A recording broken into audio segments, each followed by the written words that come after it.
Salut à tous, j'espère que vous allez bien, ça me fait très plaisir de vous retrouver pour cette nouvelle vidéo. Je suis très content de vous avoir aujourd'hui pour cette vidéo. 1, 2, 3. Bon, en tout cas, je suis très content de vous avoir... Non mais j'ai passé ma journée sur un Excel, j'ai plus l'habitude du contact humain. Fais gaffe parce que tu sais pas ce qui va couper, ce qui va garder. Parce qu'en fait, pour la petite histoire, donc moi comme vous savez, je suis intervenant au sein de l'EFB. Et au sein de l'EFB, tu as un module qui s'appelle le Lab. Et qu'est-ce que c'est que le Lab? En fait, c'est, on pourrait définir ça comme des modules d'innovation. C'est vrai que j'ai eu la chance, j'ai eu l'honneur, je dirais, d'avoir dans mon groupe Marianne et Justine, qui sont arrivés avec un projet innovant et qui m'ont dit, écoutez, voilà, nous ce qu'on veut, c'est faire un podcast sur l'innovation juridique et on va le faire en vrai et même après le Lab. C'est quoi le podcast? Le podcast, c'est d'abord un regard croisé sur l'innovation rattachée au droit, mais au sens très large. Et donc du coup, je me disais que ça pouvait être hyper intéressant pour la communauté d'avoir vous, votre retour d'expérience en interne sur comment vous avez fait, parce que votre podcast, voilà, il commence un petit peu à mûrir, vous avez une dizaine d'épisodes, ça marche bien. C'est pas très compliqué, il y a une règle d'or, il faut travailler tout le temps. C'est vrai. Et la deuxième, c'est ne pas se décourager. Ouais. Ça, c'est... Mais on se décourage pas parce qu'on y croit et qu'on aime ce qu'on fait. La première chose souvent qu'on se pose, c'est la question éditoriale, tu vois. Quel est le cadre un petit peu qui va englober le contenu?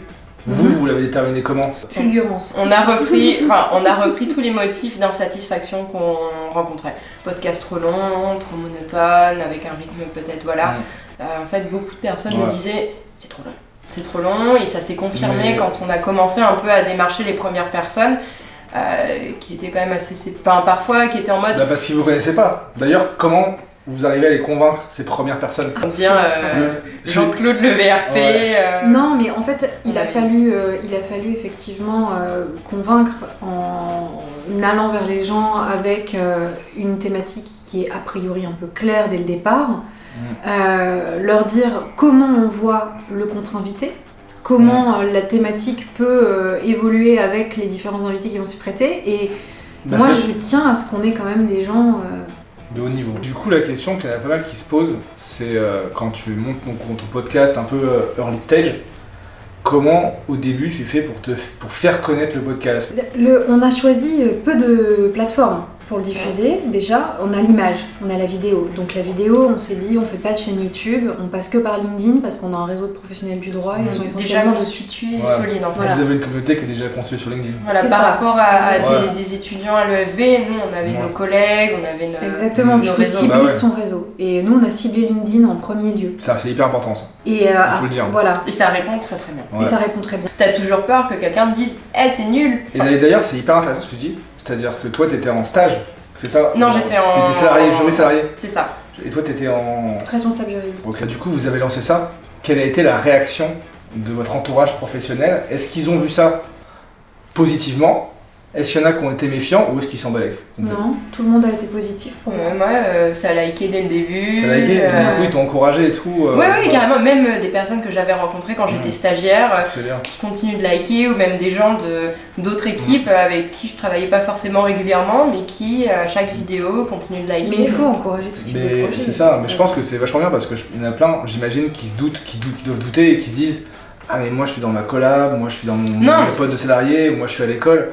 Si je fais ça, je vais me faire défoncer, il y aura des jaloux, etc. » Non, mais après, il faut être sûr de ce qu'on veut, et puis quand on a envie de faire quelque chose, on s'en fout, en fait, on le fait. Non, mais j'avais quand même peur, et c'est pour ça qu'au début, quand on a pas la même... quand on a démarché... Mais Marianne, c'est la tueuse, tu vois. Marianne, tu sais, la meuf, elle est là, elle a son snipe, tu vois, elle a son objectif. Marianne, c'est la blitzkrieg, elle attaque. C'est ça, la blitzkrieg. Comment vous déterminez vos sujets? Parce que dans le podcast, il y a deux écoles. Il y a l'école de ceux qui prennent le sujet par rapport aux invités. Et il y a ceux qui sont l'autre école, qui ont des sujets en tête, qui font ça un peu pour l'art, entre guillemets. Ouais, et selon ce qu'on aimerait écouter, non? Il y a plusieurs approches. Je dirais qu'il y a le fait qu'on fait de la veille, énormément de veille sur l'actualité, et que dès qu'il y a quelque chose qui sort, il faut avoir des tonnes de screens. Mais parfois, ça vient d'un coup. Et d'un coup, on va se dire fulgurance. Beaucoup de fulgurance. Et c'est précieux, je trouve. Et d'un coup, c'est clair que je veux ça. Et pour avoir ça, ces personnes-là seraient incroyables. Et c'est comme ça qu'on va individualiser la thématique. Elle est vraiment propre, il faut que l'invité l'incarne en fait. Parce que c'est notre projet! Et pour vous, c'est quoi la rencontre qui vous a le plus marqué dans le podcast, à part vous deux?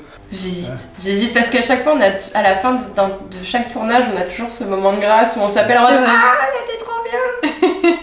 C'est vrai, mais moi j'hésite pas. En vrai, je sais ce que tu veux. Non, je pense que tu sais pas, mais Arthur sait parce qu'on en a parlé tout à l'heure, mais pour moi c'est Michael. Michael Bernard, qui est coach, pour avocat. Chez l'ex-D. Beaucoup d'affection parce que c'est quelqu'un qui est humainement incroyable. Ouais. Et ça mérite d'être souligné. Et du coup, pour vous, s'il y a quelqu'un ici là, qui veut lancer son podcast, qu'est-ce que vous leur conseillez? Ce serait quoi la démarche à faire? C'est quoi les écueils à éviter? Travailler.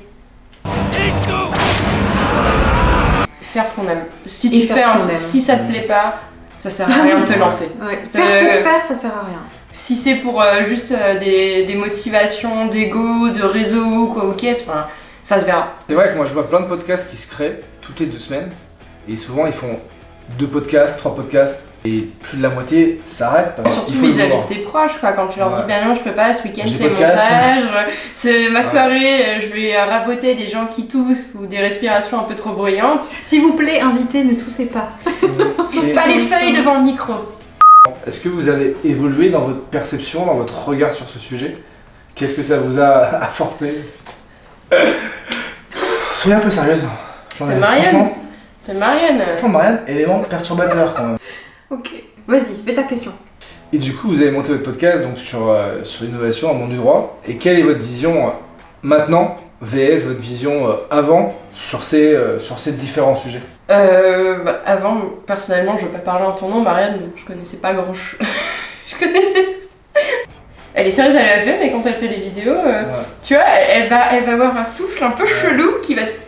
Tu vois, là, t'es derrière une seconde de façon anormale. Parce que je me concentre. D'accord, alors je t'écoute. Voici, recommence, on est serein. C'est vrai que je connaissais pas grand chose de façon assez superficielle parce que c'est pas forcément évoqué à la fac notamment.